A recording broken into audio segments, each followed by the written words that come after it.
தயவு செஞ்சு வாயை திறக்காதீங்க நண்பர்களே. புதுசாக வீடு வாங்க போகிறீங்களா? வாயை திறக்காதீங்க. புதுசாக கார் வாங்க போகிறீங்களா? வாயை திறக்காதீங்க. கல்யாணம் பண்ண போகிறீங்களா? தயவு செஞ்சு வாயை திறக்காதீங்க. நீங்கள் செய்கிற வேலையில் உங்களுக்கு பதவி உயர்வு கிடைச்சிருக்கா? தயவு செஞ்சு வாயை திறக்காதீங்க. நீங்கள் செய்கின்ற தொழிலில் உங்களுக்கு நல்ல லாபம் கிடைச்சிருக்கா? தயவு செஞ்சு வாயை திறக்காதீங்க நண்பர்களே. ஒரு நல்ல கோர்ஸில் நீங்கள் ஜாயின் பண்ண போகிறீங்களா? தயவு செஞ்சு வாயை திறக்காதீங்க. இங்கே 99% உங்களது இலக்குகள் தோல்வியடைவதற்கும் உங்களது திட்டங்கள் தோல்வியடைவதற்கும் மிக மிக முக்கியமான காரணம் என்ன தெரியுங்களா? தவறான மனிதர்களிடம் தவறான நேரத்தில் உங்களது திட்டங்களை பற்றி உங்களது இலக்குகளை பற்றி நீங்கள் சொல்கிறது தான். சமயத்தில் நீங்கள் வெற்றி அடைஞ்சிங்கன்னு சொல்லும் போது கூட உங்களுக்கு பாதமான நிகழ்வு தான் இந்த விஷயங்கள் ஏற்படுத்துது. ஏன் அப்படின்னா, நீங்கள் நண்பர்கள் அப்படின்னு நம்பி சொல்கிறவங்க கூட நீங்கள் நல்லா இருக்கணும்னு விரும்புவாங்க. ஆனால் அவர்களை விட நீங்கள் நல்லா இருக்கணும்னு விரும்ப மாட்டாங்க நண்பர்களே. சமயத்தில் சில சொந்தக்காரங்களே அப்படி தான் இருப்பாங்க.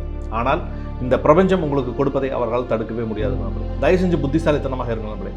மீன் தனது வாயை திறக்காதவரை மீனவனின் கொக்கியில் மாட்டவே மாட்டாது நண்பர்களே.